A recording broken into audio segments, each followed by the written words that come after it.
All right, good morning, everyone. Today we're going to be starting some hair design. Barbara's, like I said, you are in 107B.1, page 5. Cosmos, you are in 10.1. Let me go ahead and pull up these slides here and we will get started. Share my screen with you. And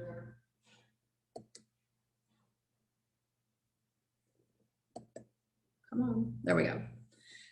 So what we're probably going to be going over today is the hair design analysis, the tools used, and some setting procedures and some base controls. That should probably take up most of our time today. So what we're going to have is hair design. Now, the definition of hair design is the art of dressing and arranging hair to create temporary changes in the form and texture of the finished hair design.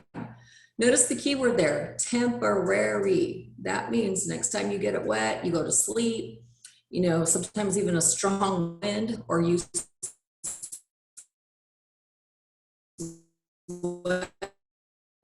it could not stay changed. It's not a chemical change, but it is a physical change in the hair. Okay, so these are just, there's 3 types now of hair design that we can do. We have wet hair design, which starts with rollers because most hair design starts with wet hair, but we have design rollers to do a wet hair design. We have thermal, which will include a blow dryer, curling iron, flat iron, anything that you're going to plug in. And then we have long hair. Okay, so that's, you know, like the updos, the formal hairstyles. So those are the 3 types. So before we can start anything, of course, we always have to analyze the hair. So as we're getting ready to analyze the hair, we're going to use these basic, detailed, and abstract levels. So those of you that have been with us for a while, I hope that basic, detail, and abstract does not sound like something foreign to you, but we're going to go back over the definitions of that so that you'll be able to recreate what you see. Now, sometimes if a client brings in a picture and says, hey, I want my hair done like this, sometimes it's a little hard to know from a picture, especially if the angles are not quite right and you don't know exactly what the tools were that they've used, or that client's hair is not the same as the one in the picture. You know, it might be thicker, might be thinner, might be shorter or longer, you know. So these are some of the things that we have to take into consideration through our analysis, and that's what we're going to go over right now. So the first one is basic. This is just form and shape. We're just going to basically trace around the outer boundary or silhouette. We're going to determine where we have fullness or where we have hollowness. So where we have volume or where we have indentation. Indentation is known as a hollowness. Volume is known as mass or fullness. So we're just going to look at the overall shape going around the head, basically tracing it. The next thing we're going to do is look at the detail. We're going to look at the texture of the hair and determine whether it is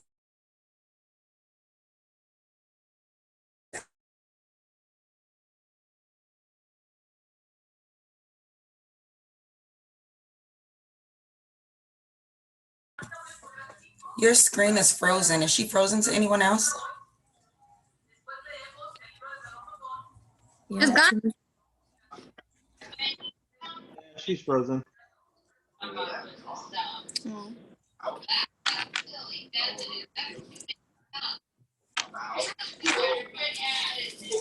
Connor. Dude, don't make a mess.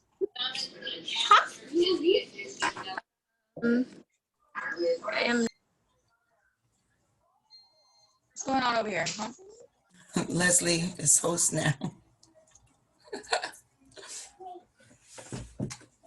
All right, so we're gonna teach How the come class. everyone looks all nice on camera while we're looking all tore up? You know, since I'm about to finish. No, kidding. You know, let's graduate right now. This is my Zoom graduation. Thank you for coming, guys. Oh, hey, girl, you welcome. Congratulations. Leslie, are you almost finished? Yeah, Oh, that's cool. I need like, I think she said 300 hours. Oh, that's cool. Damn. Yeah. But then I still had to take my baby board. God, watch out. No. Renee, when are you gonna finish? Mm. Yeah, I have no idea, honestly. Man. I've been slacking on my freaking doll head, dude. Ugh. It's on my nerves. I don't like using dolls. I use people. Have more I have- people to. Yeah, I have Nobody- all my cousins and niece. And then for the nails, I just use my friends or my family. Do my nails. Imagine if I Okay, do you. your nails hella bad. I did some like last week. I did like 3 people. They were all right, I guess, you know. But I just gotta practice. Well, that's why you do it, so you practice. You practice to get better. Mhm. What's your problem, man? See, this is what I can't do work because there's just shit popping off in the back all the time. Don't have kids until you're ready. I was How old are your kids? 5 and 1, but their birthdays are coming up like next month. So You guys can't see my belly, but I'm pregnant right now. I don't know. Can you see? oh, congratulations. Oh my god. You can't I'm even s- tell when you're sitting. Oh my god. I'm 6 months only. I'm still little. That is so cute. What are you having? A girl. Oh. Yeah. Aw. I went Yeah, to kids? like one of those Pika baby type places Saturday and Oh my got god. the 3D picture of her, and she was like sucking on her foot. It was so funny. She's all bent up with her foot in her mouth. It was so cute. Is that your first baby? Yeah, Oh. my first, my one and only. Oh my god, you're You're literally like, this gonna is it. You're like, I'm done. you're literally gonna cry. You're just gonna hold your baby and cry because you love it so much. Oh, Rini, what are you doing? I'm washing dishes, Ruben. What are you doing? Being a hater? Not cutting my hair? You jerk. Okay, can you guys hear me now? yes. What the? Okay. I think we got back. Oh, she's right there. Okay. Gonna be one of these days again. Okay. So I changed the end. I moved everything around. So hopefully we won't be losing you anymore. Okay, so let me get this back up. Okay, so for our form and shape, we're going to analyze the form from all angles to view the outer shape of the design. We're going to analyze the balance, and we're going to tell whether it is symmetrical or asymmetrical. So yes, we definitely have to look at from 360 degrees all the way around the head, find out if it's even, if it's uneven, all of the different parts of the analyzation that we have to do to make sure that we're seeing it, right? You ever seen somebody that in the front of their hair it looks really good, and in the back of their hair it looks good, but from the side it doesn't look so good? That just means that we got to make sure we're going 360 degrees all the way around the head. I don't like that I can't see you guys when this is going here. Okay, so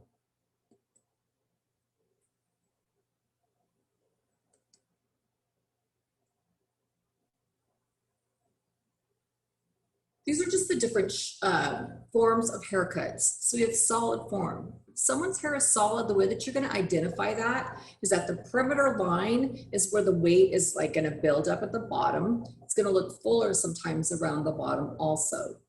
In a graduated form, the sides here actually look a little fuller than the top and the bottom. In an increased layered form, you could add texture and volume throughout the whole haircut because it's layered and it's getting longer. And then in a uniformly layered, you can actually alternate that a little bit depending on the desired position of volume. Same thing with a solid form. You could actually make a solid form look like it has long layers if you're putting a lot of curls into the hair. So sometimes we want to reduce texture. Sometimes we want to add different types of texture depending on the type of hair that we're working with. So when we're working with the texture, this is some of the things that we really have to look at. Are we using a large curling iron, a small curling iron, a flat iron, rollers? What size is that curl that that person has? Do we even need to put curl in it? Or are we just trying to put it on the ends? Are we trying to put curl along the whole strand? Are we trying to straighten the curl out at the scalp, maybe and have curl on the ends? I mean, just what are we trying to do? That's going to help us figure out just what tool we need and what liquid tools we need also. So we can change someone's natural that word temporarily again. And what this wet hairstyling can include would be waves, curls, spiral curls, crimped textures, or any combination of any of that, right? We can have slow undulating wave patterns to fast, highly activated curls. So they say that curls have a speed. So a large diameter tool is going to produce a slow wave pattern, and a small diameter tool is going to produce a fast wave pattern. So the tighter the curl, the faster the wave pattern. Again, we have to analyze the direction the hair's going. Okay, so if we think about it in the front, I mean, really, what can we do in the front? We can go forward, we can go back, we can go side, or we can go to the other side, right? On the sides, what can we do? We can go forward, we can go back, we can go up, or we can go down. And then in the back, it's kind of like the same thing, right? You can go to one side or the other, you can go up or down, or you can make them go, you know, one forward, one back, one forward, one back. I mean, you can do a combination of any of those, but that's, you know, some of the ways that we can go with someone's face. They look at a picture, they're only seeing the front, the sides, and the back. But we're looking at the whole top. We're looking at the crown. We're looking at the fringe. We're looking in front of the ear, behind the ear, in the nape. You know, we're looking at all of these different areas, but the clients are just seeing front, back, and sides. So we can look at the directional changes, whether these lines are straight, curved, angled, you know, going forward, going back. Which way are these directions going? Okay. So now when we talk about tools, you got blow dryers. Okay, they're used to form wet hair. You can use brushes, you can use combs, you can use your fingers, you can use diffusers. They have all kinds of attachments that you can put on the end of it, but what does it do? It changes temporarily the direction of hair. You can use concentrators, which are just going to put air to one small area, and then there's a diffuser there on the end, or the bottom picture is a diffuser. So now we're going to talk about airform brushes.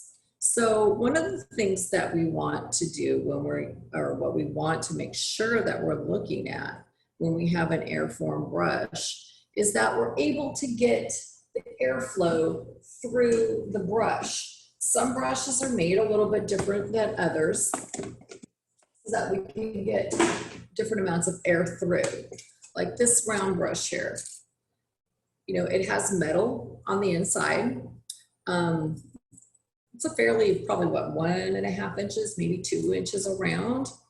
The bristles aren't too long, but these holes here are going to allow this air to flow through. Same thing with these types of like vent brushes like this. This is going to allow the air to flow through.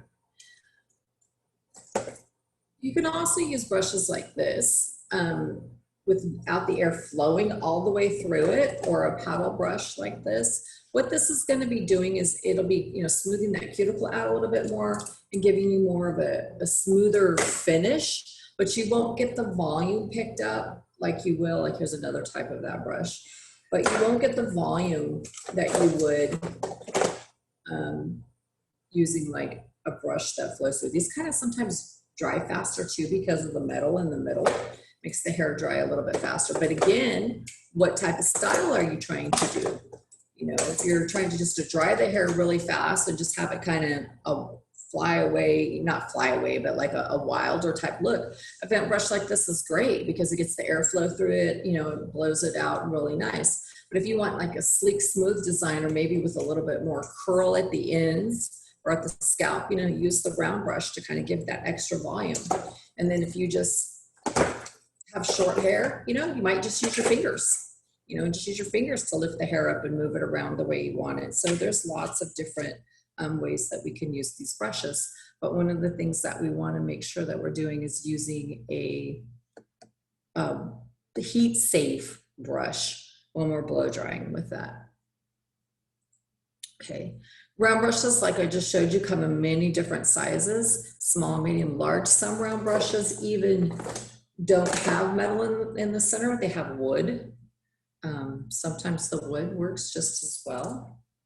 You think you clean and clean and clean and you still find a hair. So it just depends on what you're trying to do. So this is why, you know, you should use different brushes and play with them and see what exactly they're doing. Okay. Cushion brushes, you know, that's like this one. Has a nice padded base. There's like a cushion to it. Sometimes I do like to blow dry with these, especially if it's long straight hair, because it just seems to give it more of a smoother, silkier finish when you're done blow drying with it. Then we talk about rollers. Okay, so there's many different types of rollers out there. Here's some examples. Okay, you have the straight rollers, and then you have the cone-shaped rollers. These are straight rollers. As you can see, they're like two different colors, but they're just about the same size and diameter, two different manufacturers. So that's what we have to look at when we're buying rollers or going to use rollers on a client, is what size are they? Don't always go by color, because sometimes they may have like a yellow and an orange. And in, like, say this manufacturer right here makes the orange and the yellow in the same color, and this manufacturer makes the yellow and the orange in the, I said the same color, in the same size. So even though they're both yellow and orange, the yellow is not going to be the same size in one manufacturer as it is in the other. So always look at the diameter and not the color. Okay. Curling irons, what they're showing here is a Marcel iron. They make spring irons. You can do all kinds of temporary texture to it. Marcel irons, I actually think I can get a better curl with a Marcel iron than I can with a spring iron. But if you use them correctly, they both get the job done. Marcel irons are a lot more difficult to use than a spring iron, so we'll be using those. Did the press and combs last Friday. We did the flat iron also. So, you know, they're temporary straighten. We have undulating irons and crimping irons. Does anyone remember crimped hair, or were you too young for that?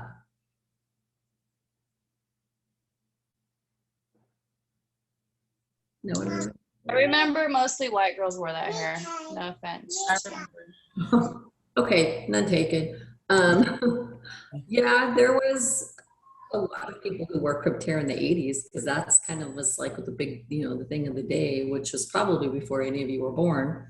But it was a big deal. And then the undulating irons also, we can actually get those undulation waves with a single Marcel iron, which you will be learning how to do. So then when we talk about combs, there's lots of different types of combs out there. Lots of different types. What you have to think about is the material that the combs are made out of. Is it hard rubber? Is it graphite? Is it carbon? Is it flexible? Is it really stiff? Is it made for heat? Because they have some that aren't supposed to like melt with the curling irons cut by them. You know, we've pretty much all seen these combs. This is just a normal altogether styling comb. I mean, it's just an all-purpose comb. You know, we have the metal tail combs. You know, these are for the like weavings and hair color. Some people like to do roller sets with these because they like the way that they part on the ends. And again, these middle tail combs come in all different varieties, all different spacing of teeths, all lengths of tails. Same thing with the tail combs like this, you know, all different spacings, all different lengths of tails. Big wide tooth combs we have, just for like finishing usually. And there's like these little pick combs, and there's these little combs with the pick on the end of it. I mean, there's so many different types of combs out there.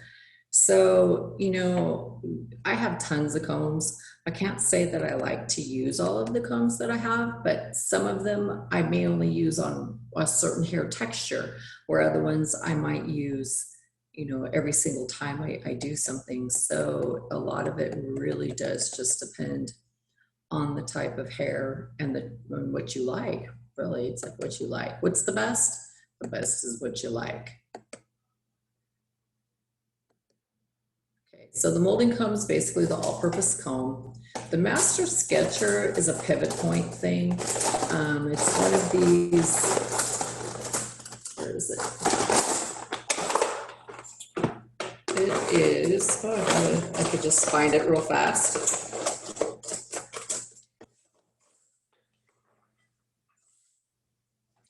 Really big comb. They work really well.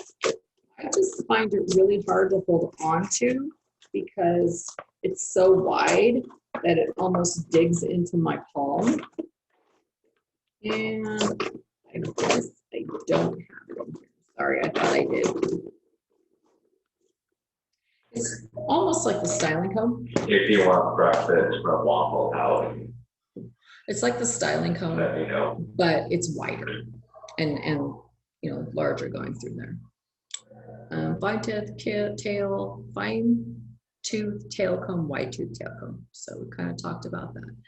Liquid tools. Now this is something that it's kind of important, because what kind of styling products are you going to use? You know, you're going to use a mousse, a gel, a foam, like a liquid that pumps out into a foam, not a mousse that comes out of a can in a foam. A lotion. I mean, there's many different ones to put into the hair before, during, and after that will give you a lot of strength. You can apply them to wet hair, you can apply them to dry hair. Sometimes you can even mix them together. I really like to mix together a mousse and a serum. I think those are two products that mix together really well. Because if you ever used a mousse, sometimes it gets really crunchy and stiff. And then sometimes serums are too like oily, or they feel like they put too much of a coating on the hair. So by mixing those two together, sometimes it gives it a really nice finish. So I like those. So when we get ready to do our wet hair styling, we have distribute, mold, scale, part, and apply. These are the steps into placing rollers for a wet hair design. For thermal styling, we do the same thing, but it's kind of all done in 2 steps instead of 5 different ones. Okay. So distribution, that's a term that they have in a lot of things. They'll say distribute the hair. What that just means is it's the direction that the hair is combed over the curve of the head, right? So the head rounds, the head's curving, you know, the head's not just straight and flat. So as we are combing the hair over the curves of the head, so which way are we combing it? Okay. Molding is designing the wet hair in a straight or curved line after the hair has been distributed to complete a pattern. So the finger waves hand side picture, that's a great idea, or a great example of molding. The hair just went into that wave after they combed it wet. It didn't just go in that wave. You have to put it there, but it'd be nice if it just went like that, huh? Okay. So when we talk about different types of distribution, parallel is one of them. Well, there's 2. Parallel is one of them, which is our curved or straight lines. Okay, it's straight. They originate from many points of origin and travel an equal distance from one another. So the point of origin is where you start. Okay, where do you start? The point of origin, when I learned it, we called it a POO, a P-O-O, a point of origin. Where is your point of origin? That's your starting point. Okay, are you traveling equal distance? Are you at an unequal distance? Is it straight? Is it curved? And there's an example. All those little blue dots in the center, that's your point of origin. And all the arrows are where the hair is coming off of those different points of origins. So that's parallel, they're straight lines. So parallel distribution means it's straight lines, they're straight. Okay, coming from many, many points, but they're all at an equal distance. Okay. And you can do curved, but they're not really that equal. Radial distribution means that these lines come off of one point of origin and they radiate in many different directions. See how our fingers there and the lines are going? That's the greatest way to cut hair when you get into the back of the head using radial distribution when you're parting and combing it. So we have the two different types of distribution. We have our parallel and we have our radial. That menu is on the printer. So scaling is just like measuring out to make sure that it fits the, what's the chapter we're doing? You're like a week behind. Yeah. So I was giving them both to get them caught up. Okay. So scaling is sectioning out the shapes and the size and portion to establish the lines of the design. So it's like your pattern. It's what we're gonna make sure that these tools fit in the head. We're gonna take into consideration the size and the shape of the client's head, as well as growth patterns. So what we're doing with scaling is just making sure we don't end up with like an extra piece of hair somewhere. We may need to kind of tweak the parting pattern a little bit so that it fits, so that it's going to give us the same result in the end, instead of having just an extra piece of hair and going like, I don't know what to do with this extra piece of hair. This person's hair was too big. So this is just what that does. It just helps us make things fit, gives us the blueprint to follow. Excuse me, I have a question. Sure. Is there something that I'm supposed to be looking at right now, following? Because I'm a little confused at that part. I'm just listening to you. Yeah, these follow along with the video that you have on your pivot point.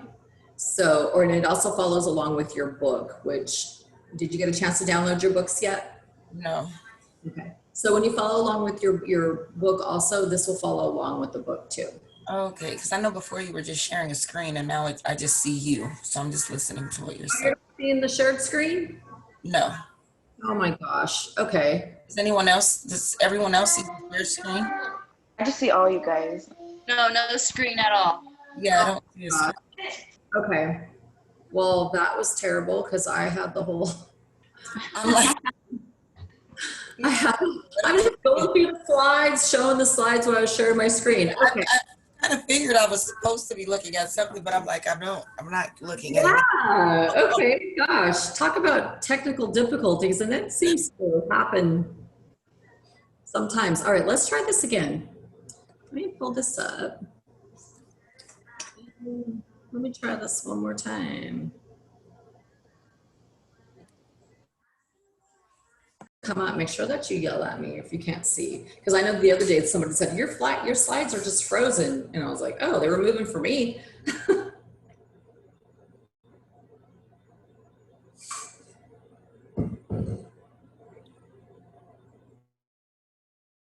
See if I can get this up. Oh, let's see, we have a couple people waiting for that to download. Let's see, I got Charlene and Carly.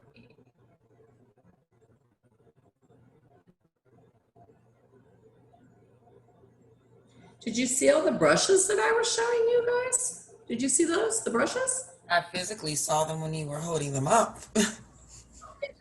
Okay, good, because I wanted you to see the different brushes. And Charlene.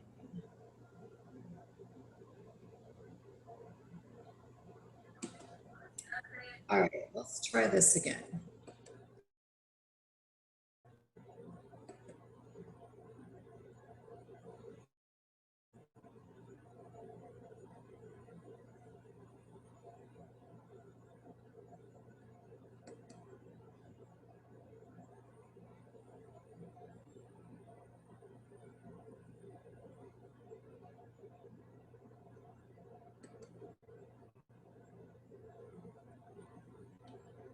Let me get back over here.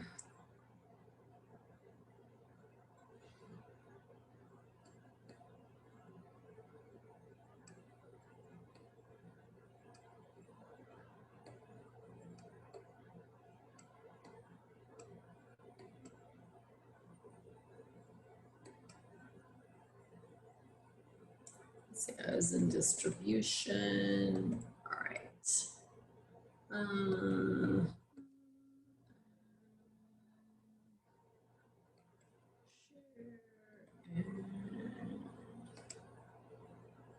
Can you see the screen now? Yeah? No? Shake your head. Yes. Parallel distribution? Yeah. Yes. Yes. I know we're not the only ones because I talked to my granddaughter a little while ago and she said she couldn't even get online to go to her school either today. So at least we're here. Okay, so parallel, like I said, straight lines. Can you see the little blue dots in the center where all those arrows are at? That is your point of origin. That's your poo right there. So each one of those lines coming out would be basically where you would place a roller in, so that's equal distance apart, and it is coming from multiple points of origin. If we move to the curved ones, it's the same thing. They all are equal distance apart, but now they're getting a little bit larger because they're following over, you know, the curves of the head, which would be like in the back where it rounds down to the nape, and on this, like the sides right here where your head sort of rounds. This is where you're going to find curved shapes. Sometimes on the sides right here too, because if you're going back, you got to follow that curve of the head. Okay. Then we have our radial distribution. So see, this is from one point of origin. So the center where her finger is at is your point of origin, and everything radiates out from that point. So it's kind of like if you're cutting a pizza or cutting a pie. Ooh, pie sounds good right now. And you're cutting a pie, that's the point that it's coming off of. You know, that would be the center of that pie, or the center of your wheel, or the center of your pizza is your point of origin. And every single cut comes out from that center. And that's what radial distribution is. So that right there is the best way when you're in the back of the head back here to cut hair with those types of partings. Okay. So scaling, again, is just the pattern that you're going to use to be putting those rollers in. Again, we have to take into consideration the size of someone's head, so we don't end up with like an extra piece of hair somewhere. So also you want to take into consider growth patterns, cowlicks, whorls, widows, peaks, all of those things when you're in your analyzation point. And then when you get ready to actually put the roller, then we're going to be looking at the size and the shape of the client's head, as well as the growth patterns and all of that other stuff. Okay. So straight shapes. So now when we go to put these rollers in, we've got these rollers, we got this head, you know, we're going to put these rollers in. These straight shapes right here are parting patterns that we're going to take to be putting the rollers in. The most common is straight, you know, goes right down the center, right down the sides, right down the back. Sometimes you may have an area over here that maybe doesn't have very much hair. So instead of using like a rectangle, your parting may look more like a triangle, and then you put the roller in this little piece of hair here. Trapezoids sometimes, and rhomboids also work really well in like the side areas right behind the ears, because, you know, the head shape is curving, the head shape is moving. So you may not be able to get, you know, something completely rectangle, but you might be able to get, you know, a little narrow at the top and wider at the bottom. So you might get the trapezoid shape. Okay. So those are known as straight shapes. Curvature shapes are a circle, oval, or an oblong. An oblong is going to make a finger wave. Okay. An oval, if you use it here, say in the front, it's going to give you like a side part. It's going to be more flat and kind of come over and swoop down. And a circle are usually used kind of on the sides right here to get that circular movement, maybe going forward like a C shape or, you know, going back. So circles are used also, but most of the time you use straight. Okay. So the rectangle, so you just do the top of the head like that. There's your rectangle. All has parallel distribution. You're gonna use a comb. You're gonna measure out how wide this is, and you're just gonna part all the way back with it. You know, use this as your tool. You wanna go, you don't wanna go right to the end of it, because as you start rolling it, that's gonna make the tension uneven and it's gonna be loose on the edges. So you wanna go just a little bit inside, like maybe 1/4 of an inch inside the roller, maybe even 3/4, or maybe not quite a half, but something inside the edges over here, so that when you roll it, you get even tension. Okay. So we also want to look, oh my gosh, now you guys can't see me, really?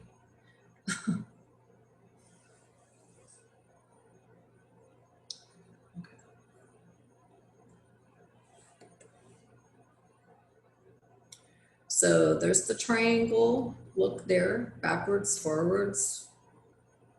There's a really old-fashioned set that people would do in the front of the head right here. And right in the center, they would do the triangle like on the bottom picture, so that the sides would kind of come forward like a little C on the bangs, and then the front would go all back. It's quite interesting look. So you want to use the tail of your comb to distribute from your point of origin. You're only one, and every roller will come off of that. Okay. The kite and the diamond are back-to-back triangles, and the trapezoid are a straight shape with 2 parallel and 2 non-parallel sides. Circles, and I know that this is a test question. A circle it's like, what is a geometric closed curvature shape bound by a circumference and having equal radii from the center point of origin? That's a lot to say. It's a circle, right? So if you're looking at that, it's equal. Everything's going to come off of the same point of origin from a circle, and it's all going to be equal in a circle. A half circle is going to be a little different. So an expanded circle is just a larger area than a half circle. So all curvature shapes are going to have a radial point of origin, where all straight shapes are going to have except for a triangle, are going to have a parallel distribution. Ovals the same way, expanded oval. Oblongs, these are going to give you finger waves. Okay, so partings are what's going to help us put these rollers in, and we'll go into that in just a second here. So here's all the different partings, radial patterns, okay, tools. All right, so here's the part I wanted to get to. We have components of a curl. So this looks like a pen curl, but this is pretty much any kind of a curl. There's 3 parts to it, and these 3 parts are what's going to determine if your curl is a weak or a strong. Sorry, did you switch slides, because mine's still on the first one? Yeah, the parallel distribution, it's still just on that one on my screen as well. Oh my goodness. Okay, hold on. Let me go back. Yeah, I've been switching slides all along. Okay, let's get back. Well, that's nice. I know, huh? Let me try a different one and see if that's gonna make a difference, because this isn't being nice to us today. Go up here to that.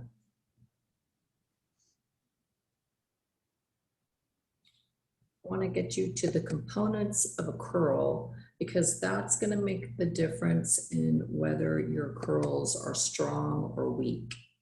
And there's parts to them that are going to give us that difference. But let me get to it real quick. Come on.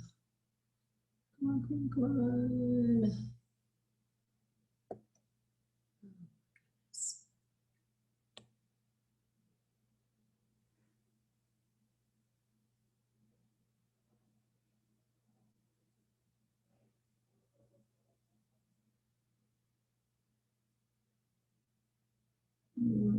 Okay, let me try this one.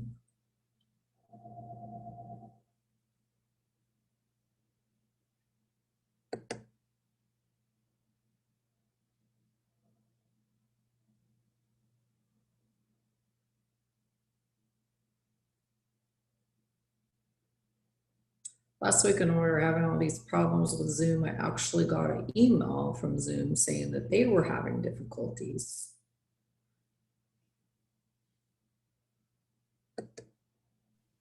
Probably because there's so many people. Yeah.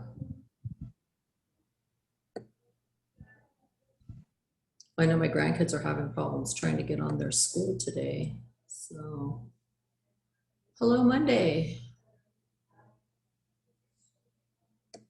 All right, come on. Oh my gosh.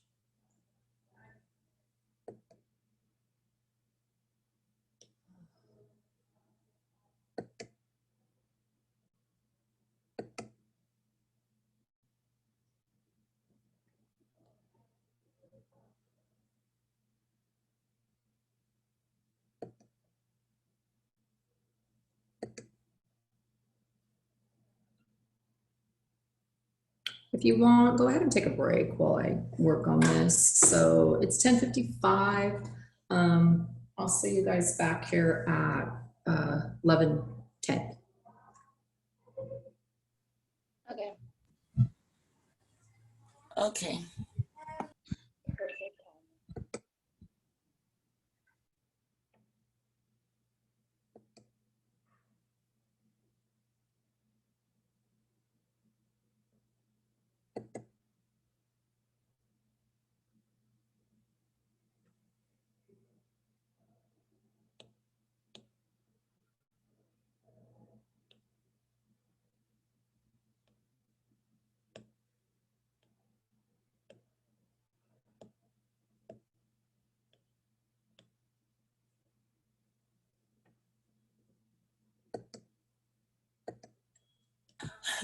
I'm so confused.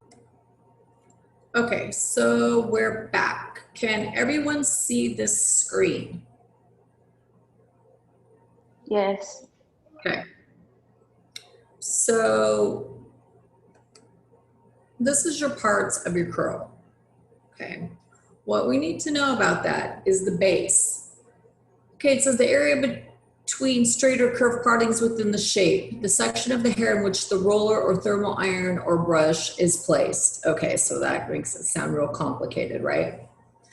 If I'm going to part my hair out, my base is the section that I take between the partings. So if I come over here with this one,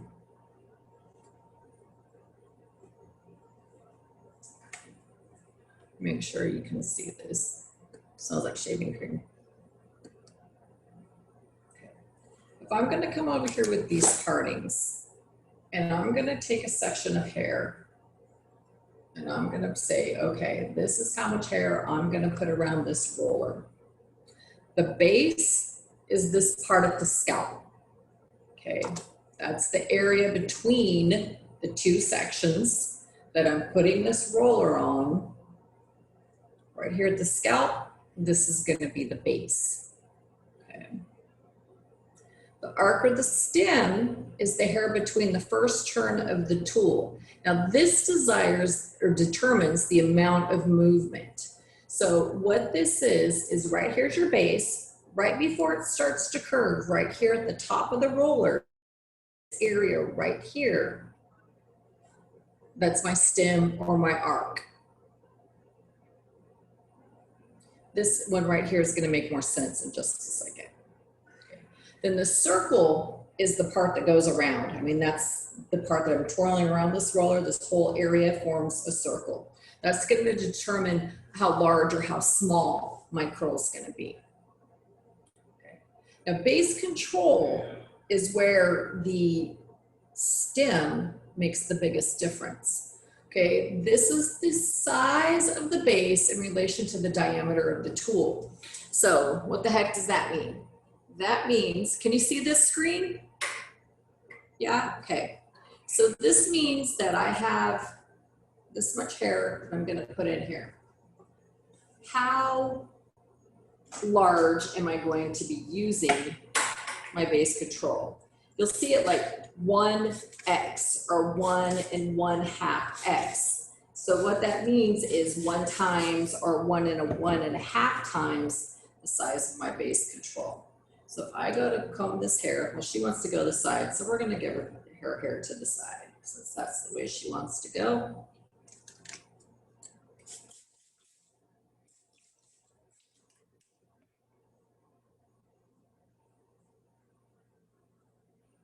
That means if I come in here like this and I place this on the head, or I'm gonna lay it flat, this is the amount of hair that I'm going to be placing in the roller, because now I've got the length of my roller, and now I'm gonna place it here, and this is going to be how much hair I put in it.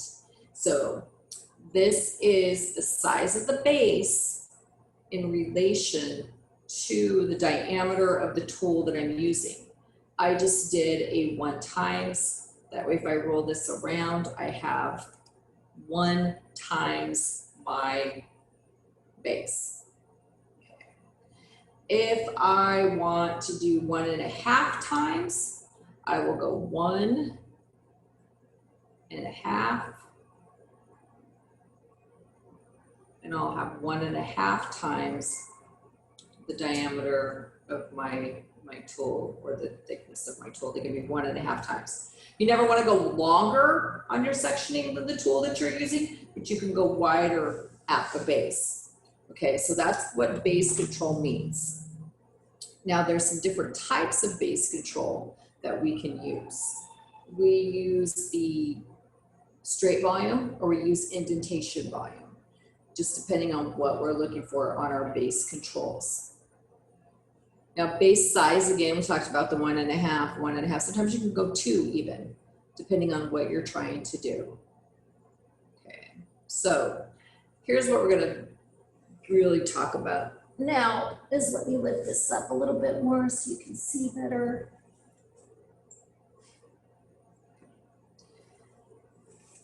You have what they call an on base or a full base.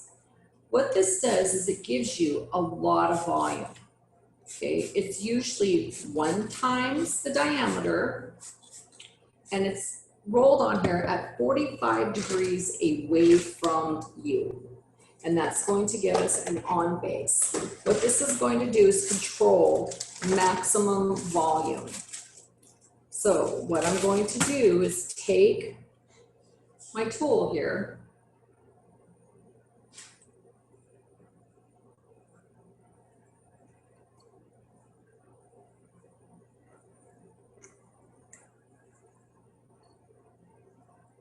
measure this 1 times my base,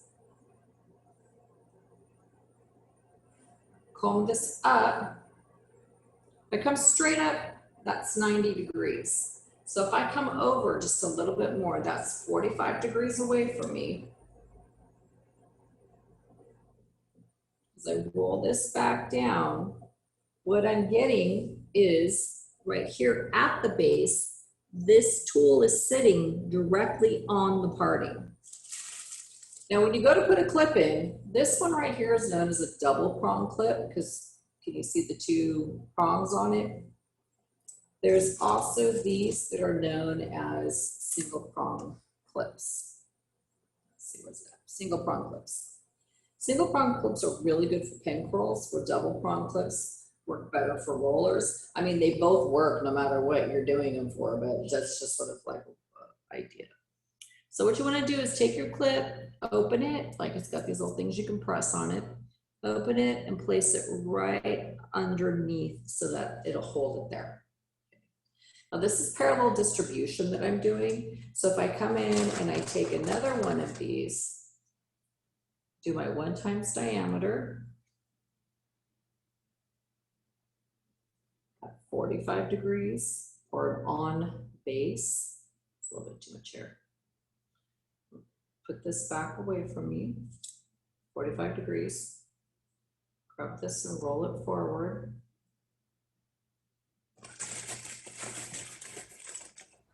Can you bring the mannequin close to the camera after you clip it so I can see where you place that clip, please? Yes. I don't have any gel in here, so it's kind of fallen out, but.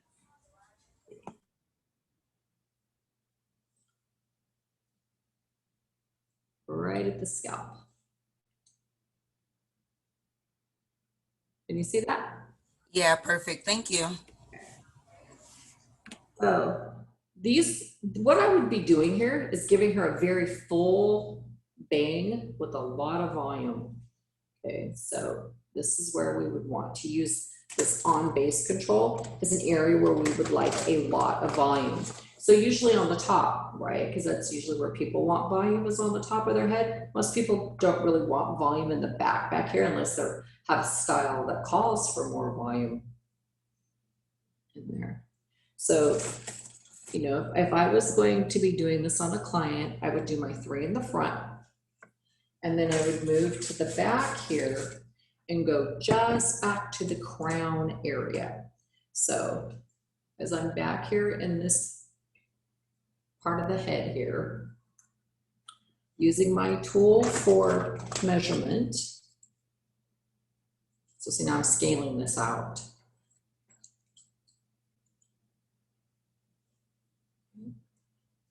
Get my 1 time my base control.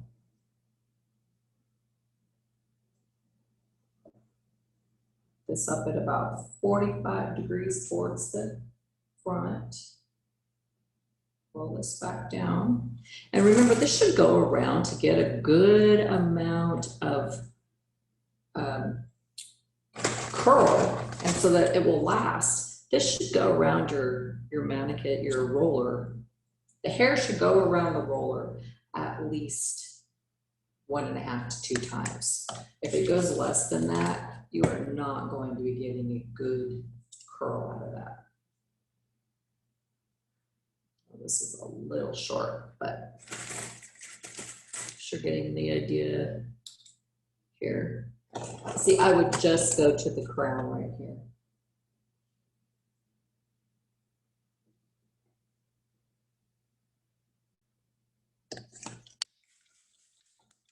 Of course, your client would be freshly shampooed, and we would have gel and whatever other styling tools that we need to put in her hair, liquid wise.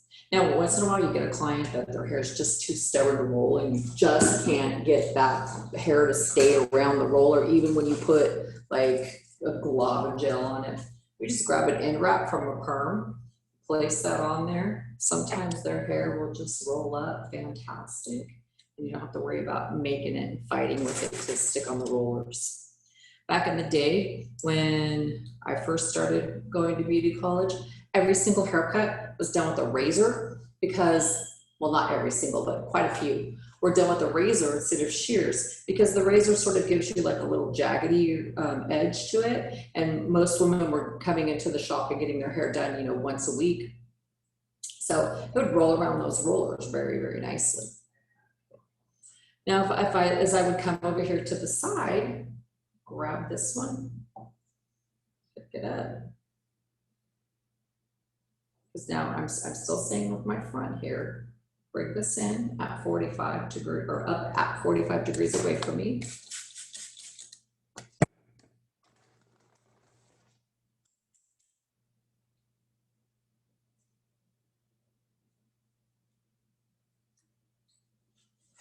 Roll this down. Just gonna clip at the scalp here. In there. Okay. And then I would move to this side.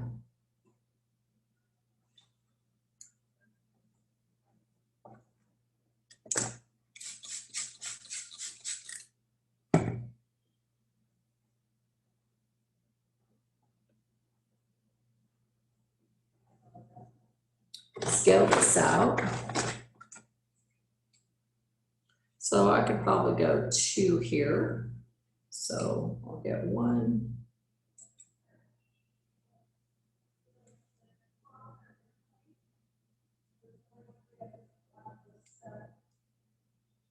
It's not very straight. Let me change that. This one coming up at 90 degrees away from me.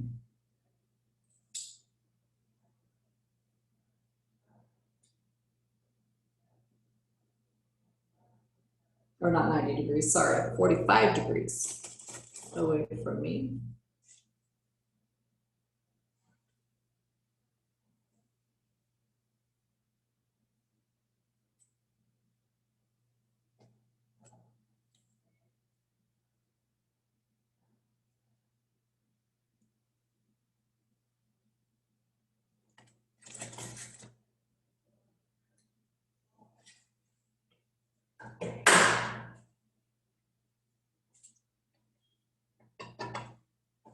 And here I have the whole top set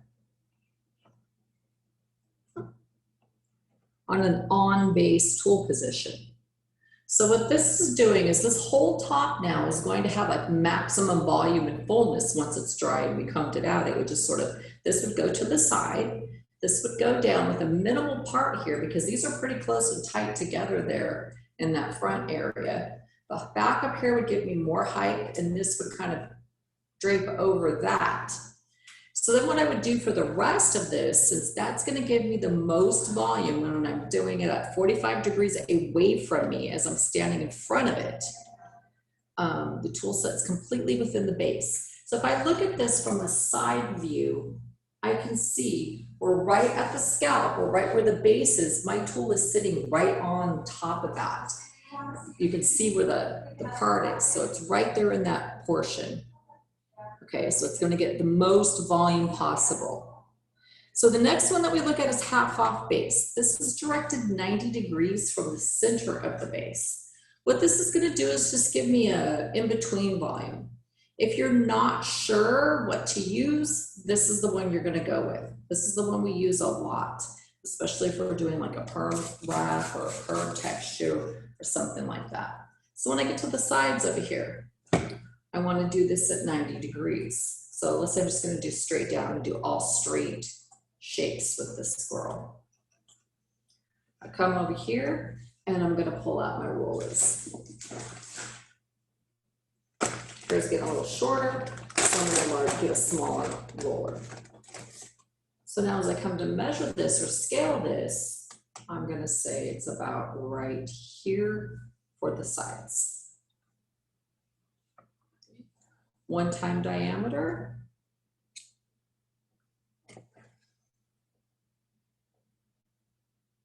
I'm not sure that looks pretty good with the size of this. Her hair, I forgot her hair was looking a little bit longer on the sides, so just use the same size. It's not quite wet enough.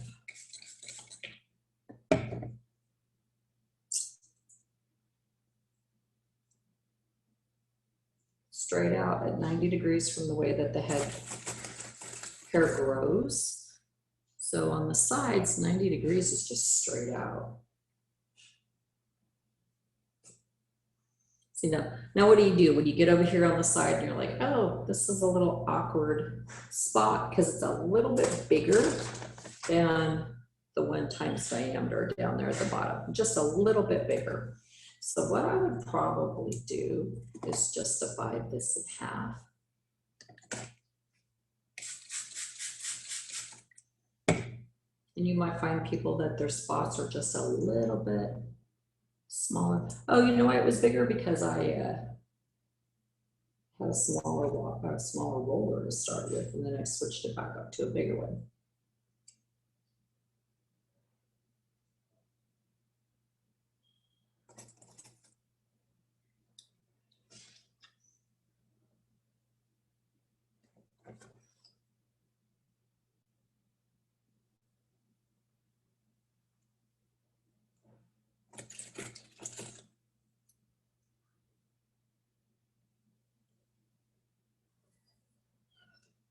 Come over here to this side.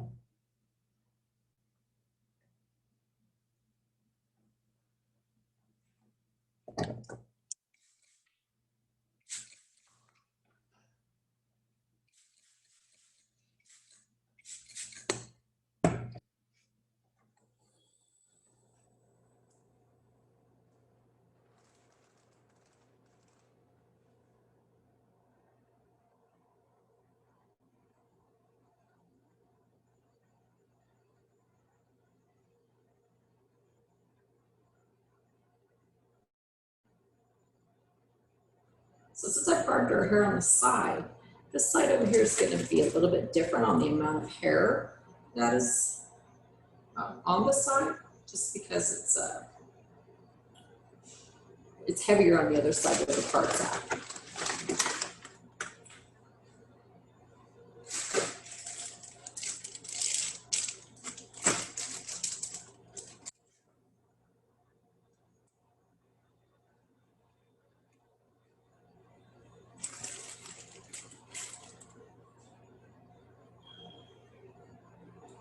So now I have the back section here that I can work with. And what I like to do in the back is like a brick lay pattern, because I don't have to worry about having an extra roller here and there. And if I do end up with a spot that I have an extra roller in, there are shorter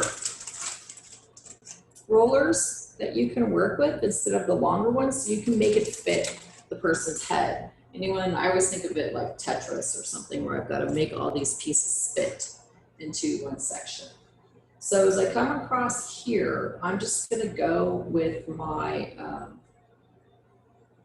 90 degrees on a half off base, because now I don't want maximum volume, but I don't want minimum volume either. I want just a nice area of volume through the middle of the head. So I'm going to continue placing these half off base in a brick lay pattern. I think it's easier to work horizontally around the head than it is to go straight down the center and then try to make the sides fit in when you already have your center blocked off. So I just sort of work my way horizontally around the back of the head. I find it easier.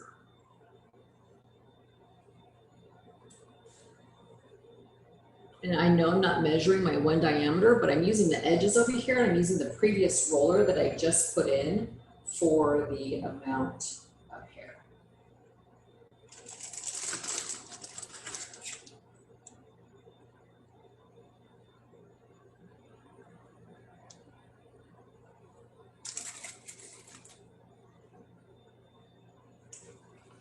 I gotta put this up just a little bit higher. So now, I don't know where that hair just came from, but we're going to put it in here. So I know a lot of you that on here have done this before, and I know there's probably some of you that have not done it. So it does take a minute to practice this and get it. So see, now I'm down here at the bottom, I can see where this roller is here on the side. So I know I'm just gonna put that much hair right here, work my way back across.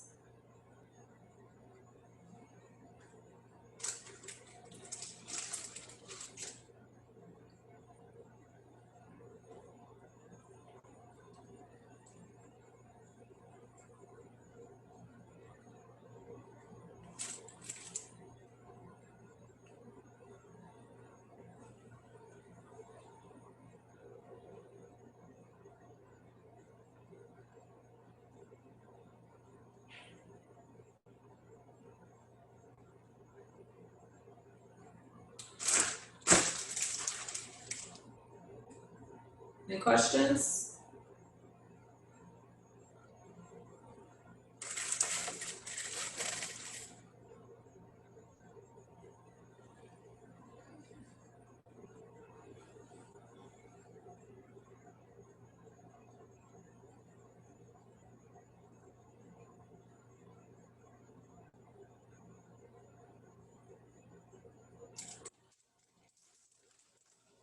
Now see over here in this spot, this is a little large for one. So I'm gonna divide this in half and put two smaller ones right here, just because it's gonna fit this area of the head that I'm working on a little bit better.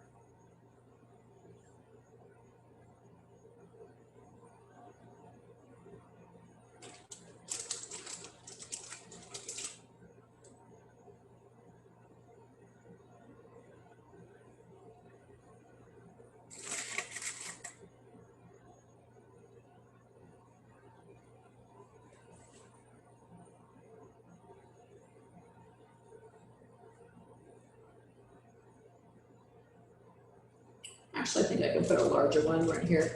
Well, I'll use this size of a larger one. So a green larger one. This is like a medium size.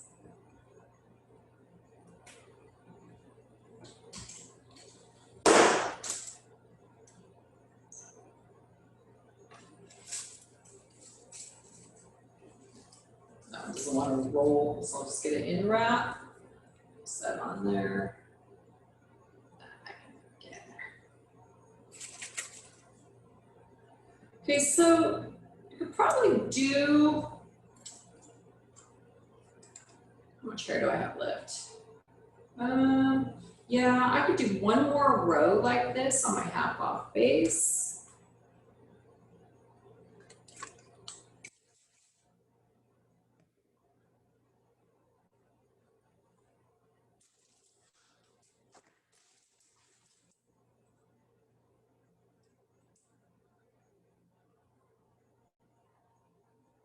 Sometimes do the texture of the rollers. The hair grips it really good, and sometimes it doesn't. I think these smoother ones, it grips better than the purple ones. Those purple ones aren't as smooth as the green ones, and I just don't feel that the hair grips it as well.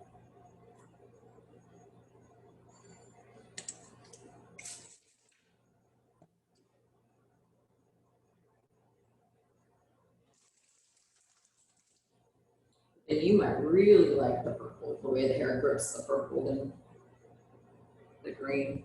So that's what they make all the different ones. A different hair might grip it a little bit better too.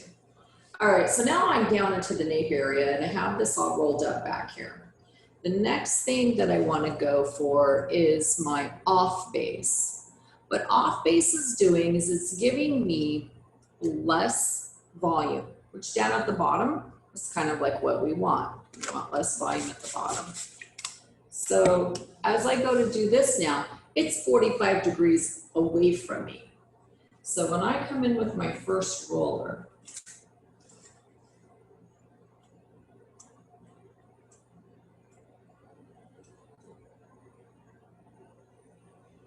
and I go to roll this, if I pull it straight out like this, this is 90, right? If I lift it up, it's 45. Now I want to go below, so I'm just going to drop it down a little bit more at 45 here, which is going to give me the least amount of volume.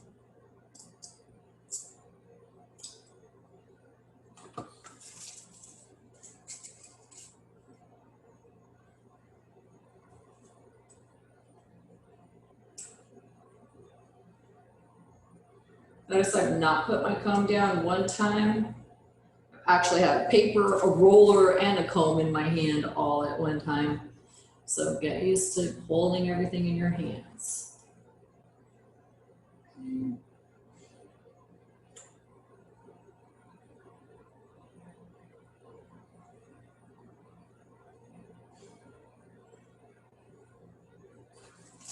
So there's real blunt cut down here.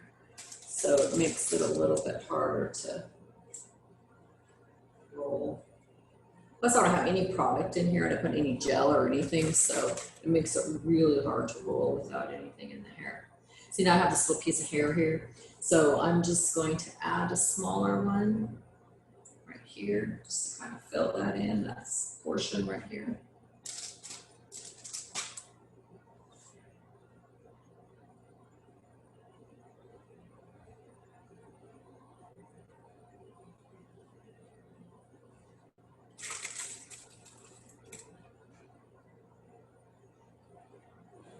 Oops.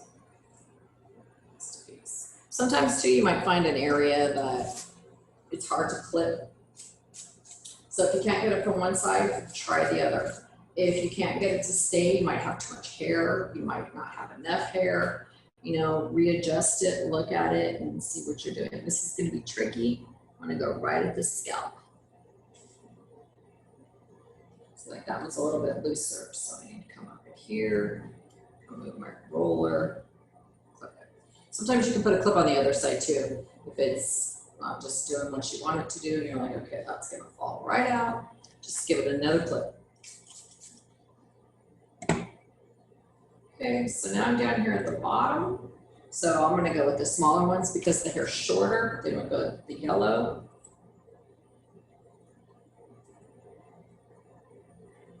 And just bring this down, get in there, flip it in there. Nope, didn't stay.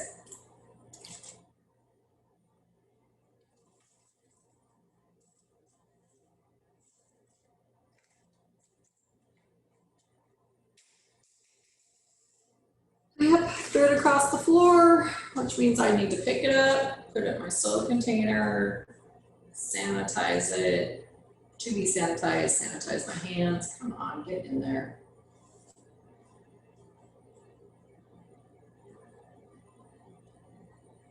So you all aren't the only ones that can't get it to stay sometimes. Get in there.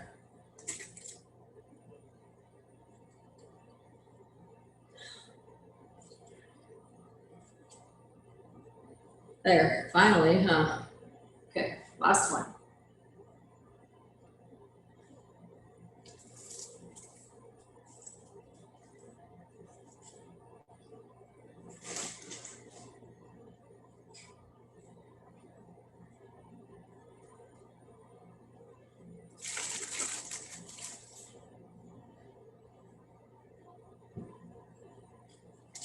Okay, so this is my finished set using straight or parallel distribution with my on base, half off base, and off base controls at 1 times the diameter of the tool. So remember, the on base is going to give me the most volume. The half off is going to give me not the most, not the least. And then the off base is going to give me the least amount of volume once this is dry, which I will be drying it. Hopefully it'll be dry by 1 o'clock, so I could show you what the finished product will look like at 1 o'clock. So can you guess what your assignment is, anyone? So your assignment is to try to do your base controls on the doll head that you have. It may be the size roller that you have might be a little bit small or a little bit large for the length of hair that you have on your doll, but at least attempt to try to get your on base, your off base, and your half off base controls in the areas of the head. Like if it's too short in the back, then just try it on the top, but you know, try to get those base controls going. Okay. There are some other ones that we'll work on a little bit later, but there's an under-directed. So what under-directed is, see how it's 90 degrees, so you would think, oh, well, that's supposed to be half off base.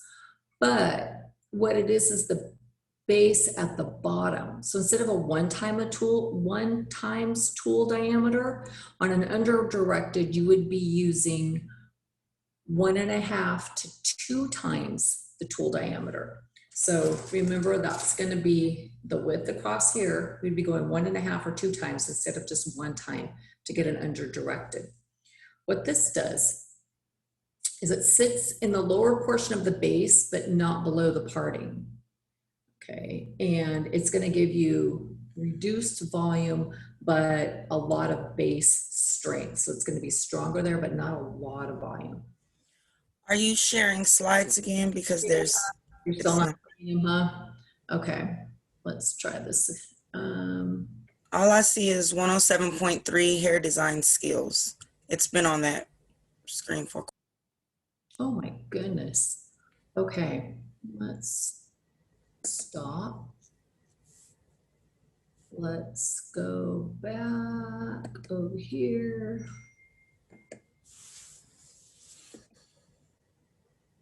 Can you see that now? Yes. Okay, so let me go back up here to these tool positions then. I think every time I try to make a bigger where I lose you, so let's just see. Okay, can you see the one there for the straight volume? Straight volume tool position, yeah. Okay, so that's your on base, right? When you're standing in front of the hair or you're standing behind it, you're gonna come at 45 degrees away from you. Okay, so that's gonna give you where the tool sits within the bases, which was within the partings, right? And it's gonna give you a lot of volume, a lot of strength and a lot of volume. Okay, so that's what we did that's what I did on the top of this doll head. Then through the center, can you see that now, half off base? Did you see it switch to the half off base? Okay, so now we have the half off base. So what we have is this is projected 90 degrees straight up. Now all of these are just 1 times the diameter of the tool. So it's just one width across the diameter of the tool. What this is doing is it's giving you less volume than the on base, but more volume than the off base. So this is a half off base. It's 90 degrees, straight up from the head. Okay, so that's giving us that, which was done through the middle of the head. Then we're going to go to the off base, which was done around the bottom, which is going to be 45 degrees downwards or away or towards you. So that gives you half of the tool sitting on the base, half the tool sitting off the parting, and it's going to give you the least amount of volume. Okay, now remember, all of these are done on one diameter base control. Okay, so later on in the week, they have under directed and over directed, which is what we're going to be doing later on in the week. So if you look at the under directed, it looks like it's 90 degrees, which is the same as half off base. But what the difference is the diameter here. You're taking 1.5 the width of this, or 2. And what that's going to do is give you reduced volume and base strength. Because the bases are so wide, it's going to definitely give you the least amount of volume. Then from there, we have over-directed. And what the over-directed is going to do, it's the same thing. It's still 1.5 to 2 times the diameter of the tool that you're using, but it's projected 45 degrees away from you. So just like on base, when you direct it 45 degrees away from you, you're going to get that exaggerated volume. It's going to give you a lot more volume than the on base because it's 2 times, but it's more of a swooping motion. Okay, so these base controls, they can be used with roller sets, they can be used with curling irons, they can be used with herming techniques. So they're kind of important, you know, to know what these base controls are. The most common ones are on base, off base, half off base, and then we have over directed and under directed. So that's just 5 things, not too many to remember. Okay. We'll talk about the indentations later.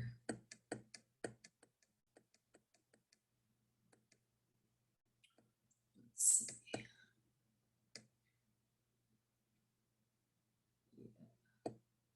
We'll go into that later on in the week. Because tomorrow, we're actually going to do a roller set. We're going to use a curvature shape. Instead of a radial distribution, we're going to be using a parallel distribution. Okay.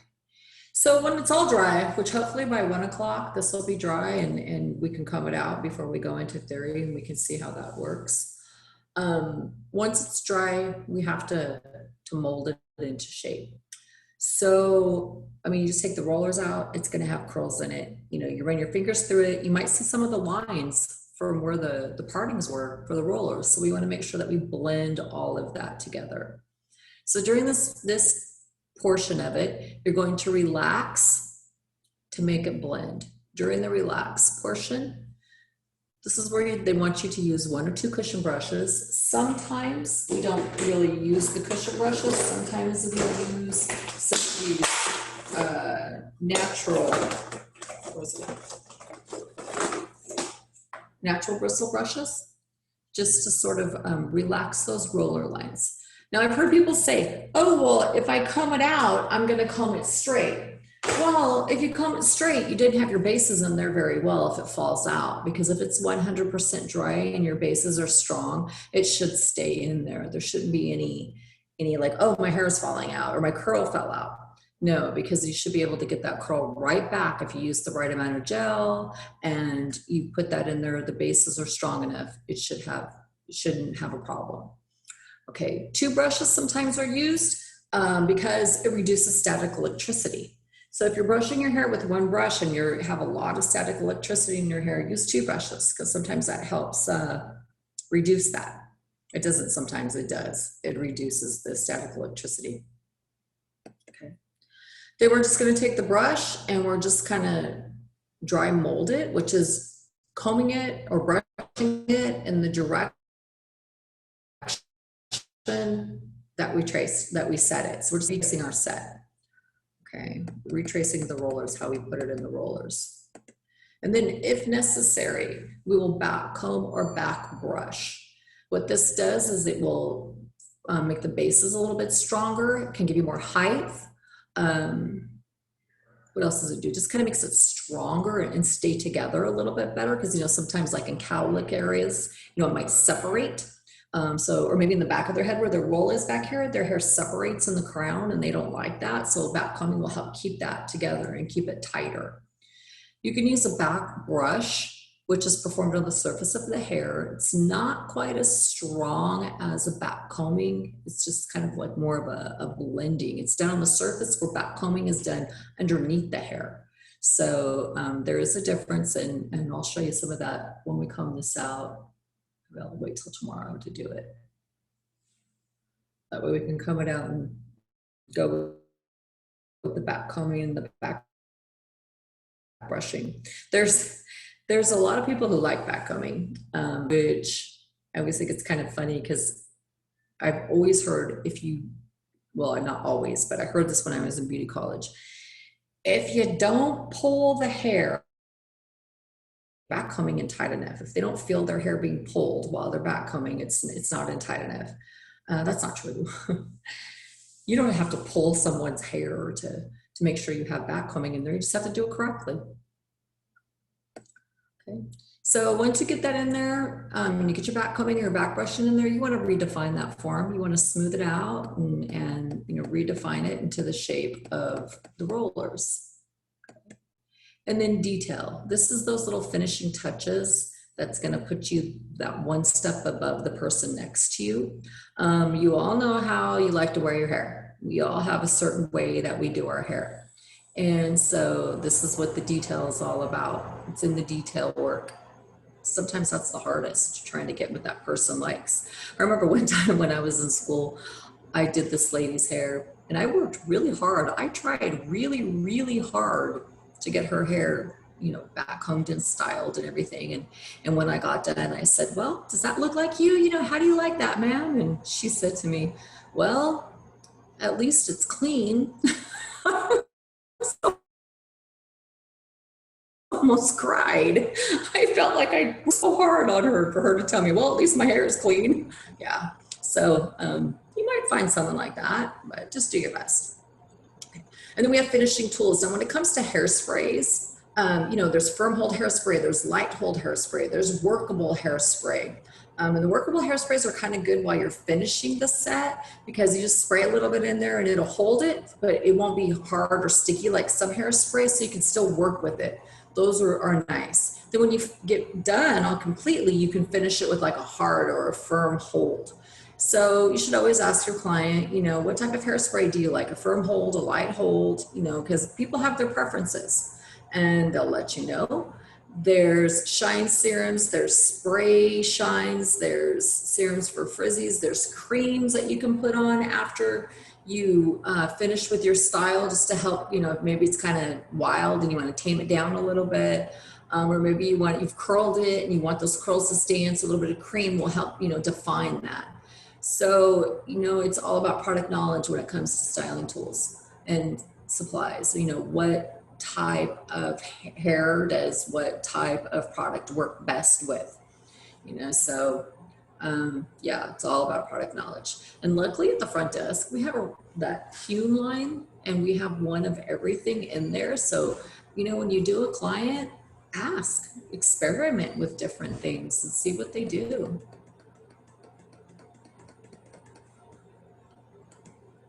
So just like everything that we do, you know, there's always health and safety and infection control things that we have to follow by. So, you know, again, making sure that the chair, the shampoo bowl, the floor, there's no water on the floor, the mirrors, the stations, everything gets disinfected with the spray. You know, spray that down and get it nice and clean. Make sure you wash or sanitize your hands. Make sure you're draping that client properly. And if any water gets on their clothes or on the drape or on the towel and it's on them, change it. First and foremost, before you even start, you want to make sure that you analyze that scalp for any of the disease, the disorders, anything that anyone could have. Find out if your client's allergic to anything, because some of the styling products that you could use maybe they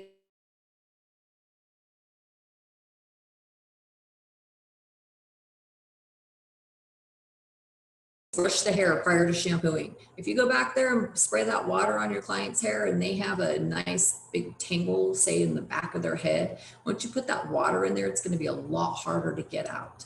So make sure that you comb their hair, brush their hair prior to shampooing.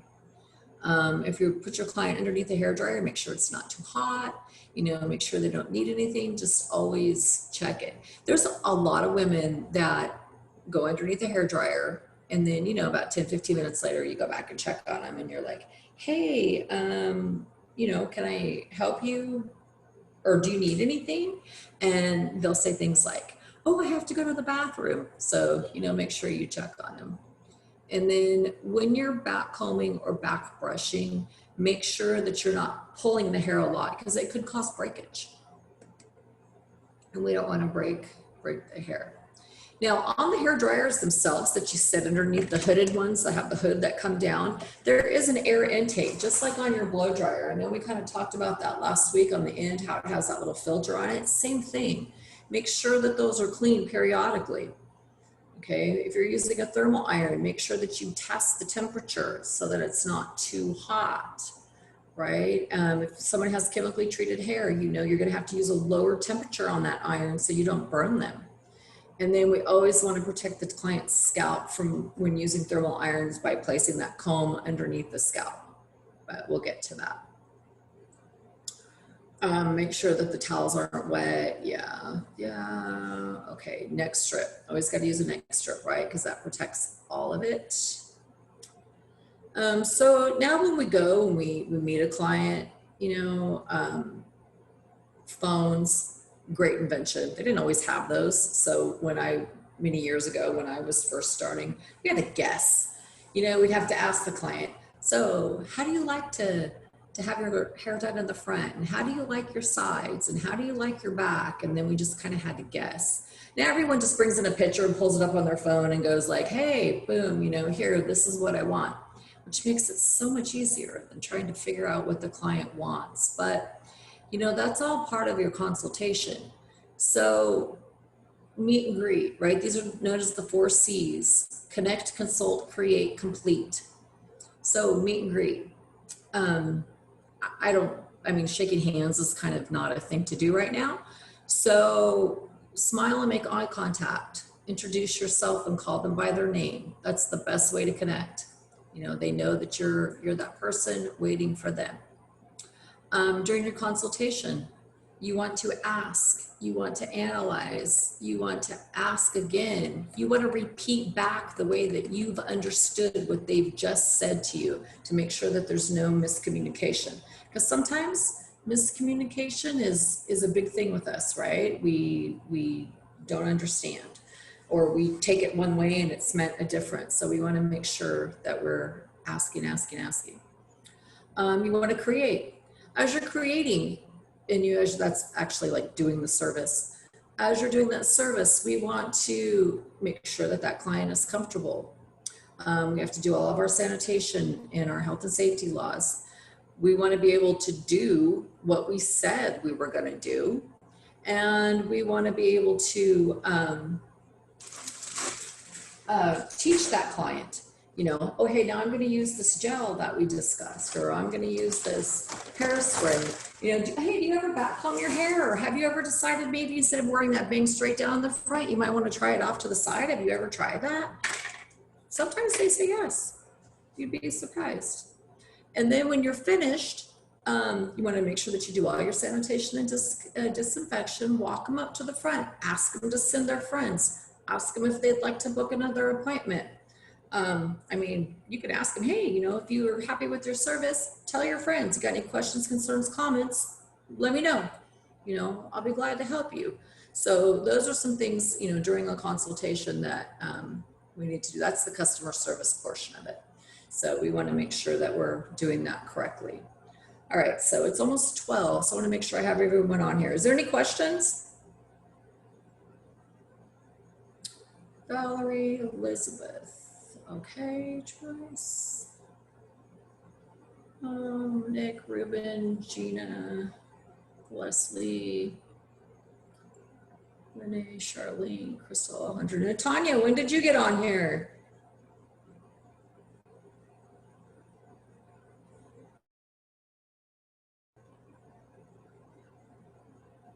Hello?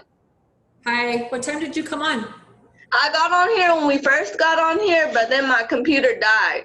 So I got on like 5 minutes later. Okay. All right, so is there any questions from anyone?